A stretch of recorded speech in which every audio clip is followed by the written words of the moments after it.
Bienvenida. Buenos días, Federico, Verónica. Bueno, ayer ha habido muchos problemas en esta primera sesión de la Comisión Permanente por, supuestamente, quienes están denunciando y que se retiraron de la Comisión Permanente, atribuirse a la Comisión Permanente funciones que no le corresponden. Bueno, no es extraño. Ese es el rol que ha jugado el comunismo y ahora, como yo le digo, el vizcarrismo comunista durante todo el tiempo. No es extraño que ellos quieran imponer su voluntad. Es más, hablan de la dictadura de los votos, desconociendo que hay una voluntad expresada en elecciones que ha determinado la composición que tiene el Congreso. Ellos siempre han querido imponer a la fuerza, al grito, con violencia, usando turba, que es su práctica común, y el día de ayer, fieles a su costumbre, pretendieron hacer lo mismo y se han retirado, como siempre lo han hecho también. Así que no hay nada extraño ahí, es el accionar que han tenido siempre. La Comisión Permanente ha sesionado, y ha sesionado cuando debió haberse convocado a un pleno, debido a que hay una imposibilidad física, real. Hay un secuestro del Palacio Legislativo que impide que este poder del Estado pueda funcionar. Hay 3.000 policías enrejando las calles y que han encadenado además las puertas del Congreso de la República. Hasta ahora ustedes desconocen entonces la disolución del Parlamento. Mire, Federico, es importante lo que usted plantea porque de pronto se quiere dar la figura como que este Congreso se resiste y no quiere salir del cargo. No es así. Hay una herramienta que debemos respetar todos los peruanos, que es la Constitución Política del Perú.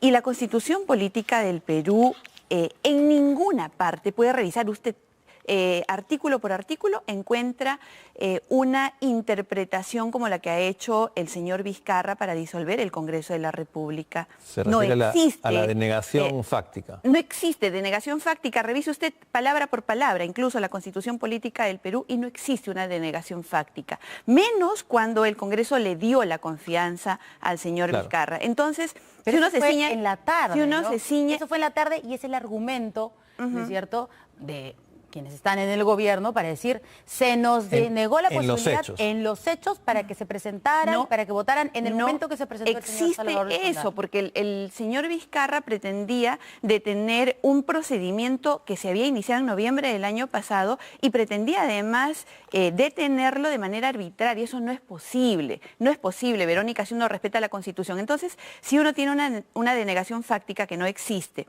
una disolución, por lo tanto, arbitraria, y quiero detenerme ahí, vamos a suponer, ya, el señor Vizcarra pudo ingresar al Palacio Legislativo, leer el cerebro de los congresistas, anticiparse a una decisión, y hubo una denegación y el Congreso le negó 2 veces la confianza al gabinete, y entonces estaba habilitado para disolver el Congreso. Es bueno que la gente conozca cuál es el procedimiento. ¿Qué habría pasado entonces? Como ese gabinete había sido negado en confianza 2 veces por el Congreso, crisis total, se van todos, renuncia el premier, renuncian todos. El presidente convoca a un nuevo gabinete, nombra a su premier y a todos sus ministros en consecuencia.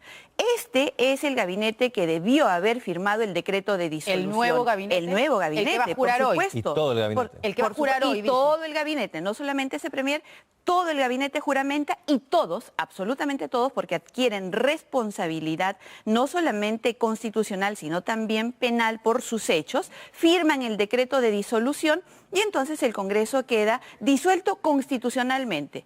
Pregunto, y le pregunto a los miles, millones, no sé, de televidentes que nos puedan estar siguiendo hoy, ¿hay gabinete?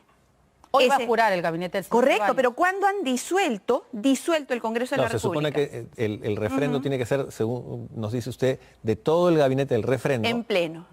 Al presidente, O ¿no sea, es cierto? ¿podría el Así es. presidente haber esperado a tener un nuevo gabinete? Es lo que usted dice, esperaba a tener un nuevo gabinete para poder tenerlo listo ahí, digamos. Verónica, o tenerlo listo. Verónica, Pero me imagino, permítame, me imagino que el presidente lo hizo inmediatamente porque su objetivo era suspender este nombramiento o elección de magistrados que, al entender del presidente y del Ejecutivo, no se estaba realizando de manera transparente. Es que usted pone un condicional antes. ¿Podría haber esperado? No, él está obligado a esperar porque hay un instrumento normativo en nuestra patria que es la Constitución Política que describe perfectamente cuál es el procedimiento para proceder a la disolución constitucional del Congreso de la República. Al día de hoy no hay un gabinete. Y entonces sí es importante lo que dice porque el Congreso ni siquiera concluyó con el proceso de designación de magistrados del Tribunal Constitucional. Solamente se nombró a uno y en un proceso, insisto, que tenía 8 meses en curso y que arbitrariamente, ilegalmente, inconstitucionalmente, el presidente de la República pretendía paralizar. Claro, pero justamente ese era el pedido de confianza sobre una reforma legal que permitiera cambiar las reglas del juego. No sé si se podían aplicar para el proceso en curso, pero esa era la pretensión del Ejecutivo.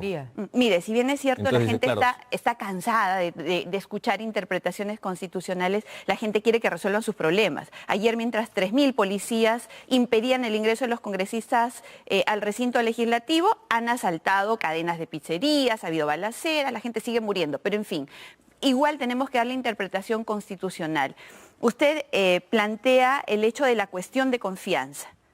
La cuestión de confianza se puede pedir para actos de gobierno que el señor Vizcarra quiere ver transformados en realidad. Es decir, le puede pedir confianza al Congreso para resolver el problema de inseguridad, para resolver problemas de pobreza, para resolver problemas de violaciones sexuales, para resolver problemas de feminicidios, etcétera, cualquier cosa que depende de su gobierno. Pero no, el señor Vizcarra quería cuestión de confianza e hizo cuestión de confianza por una facultad que solamente le corresponde al Congreso de la República. No puede el señor Vizcarra pretender eso. Fíjese usted, dicen que querían transparencia, querían escrutinio público. Muy bien, a su gabinete que va a nombrar el día de hoy, ¿alguien le exigió transparencia? Que muestre primero los currículums de los señores ministros. Bueno, pero es designación.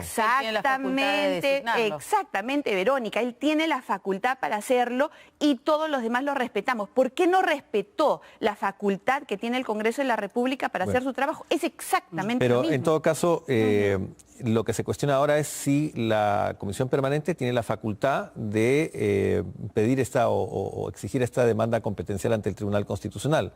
Porque eso tampoco está señalado en la... Dos situaciones ahí que rápidamente, yo sé que el tiempo es corto, se dan. La primera es que este Congreso, insisto, con lo del inicio, no está disuelto porque el presidente no está habilitado para hacerlo, ni tiene el instrumento legal para poder determinarlo. Pero aún así, que esto fuese verdad, el Congreso de la República el 25 de julio de este año habilitó al presidente para presentar una acción competencial para determinar si la cuestión de confianza se aplicaba o no para determinados temas. Es decir, aún en el extremo negado que esta comisión permanente no pudiese habilitar a la presentación de la demanda, esta habilitación ya existe desde julio y es amplia. Eso, para que el presidente del Congreso... Así es, para que el presidente del Congreso interponga una demanda competencial. Claro, el problema, y es ahí donde vienen las polémicas, es que para usted y para la mayoría de congresistas, el señor Olechea sigue siendo presidente del Congreso. Pero para otros, el señor Olechea... Lo que sostiene el Ejecutivo es que no hay Congreso. Que no hay Congreso y que el señor Olechea es el que preside la Comisión Permanente. La dictadura... El vizcarrismo comunista sueña con eso, pues. No solamente han pretendido copar las instituciones, Poder Judicial, Ministerio Público, Junta Nacional de Justicia, ahora cierran el Congreso. Por Dios, todos tenemos un venezolano cerca. Hay 1 millón de venezolanos en el Perú, pregunten. Pregunten cuál fue la secuencia de hechos que siguió Venezuela para llegar al estado de caos que tiene ahora. Estamos siguiendo exactamente la misma, es una interpretación sobre el futuro que todavía no se da el futuro. No, estamos viviendo un presente. Pero la pregunta de Verónica es bastante concreta. ¿Qué es lo que va a pasar si, digamos, hay una parte del Estado peruano que no reconoce que haya Congreso y por lo tanto cómo así el señor Olechea estaría facultado? El señor Olechea solamente tiene un cargo, que es el de presidente del Congreso. No existe, por Dios, hay medios de comunicación que incluso lo denominan presidente de la Comisión Permanente. Eso no existe, señores. Leer la Constitución no hace daño, sobre todo para quienes generan opinión. Infórmense, respeten la Constitución, todos estamos obligados. El señor Olechea es presidente del Congreso de la República, presidente del Congreso de la República y por lo tanto tiene habilitadas todas sus funciones. Y acabo de describir con claridad, basada estrictamente en nuestro ordenamiento jurídico, por qué es que esta disolución es arbitraria, inconstitucional e incluso conlleva responsabilidad penal. Responsabilidad penal en la que van a acompañar todos los que están ahora avalando esta inconstitucional, esta ilegalidad. El tiempo, finalmente, Verónica, pone las cosas en su lugar, pero que no sea este tiempo el que arrastre a la miseria a nuestra patria. Quiero sí aprovechar para decir, porque dicen, el presidente Olaechea ha pedido elecciones generales. Claro, ahora sí quieren irse todos, qué vivos, ¿no? Como ahora ya los han disuelto, sí se quieren ir todos. Mentira, fue lo primero que nosotros pedimos.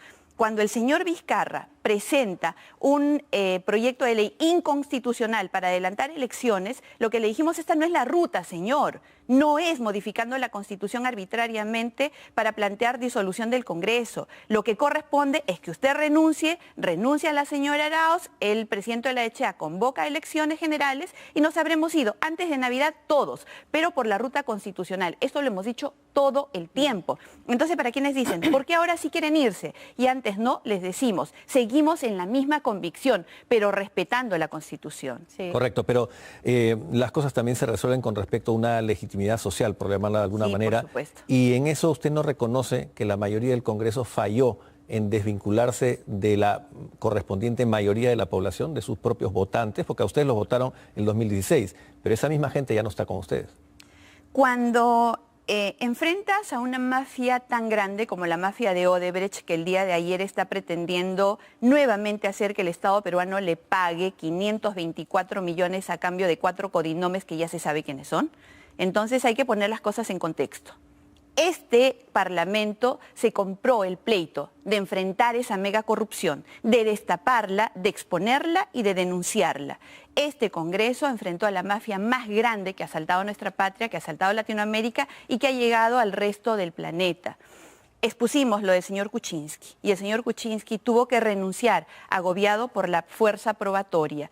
Este Congreso, al haberse enfrentado a una mafia tan grande, también tuvo que cargar con la parte que le correspondía del consiguiente desprestigio originado por quienes se sintieron tocados.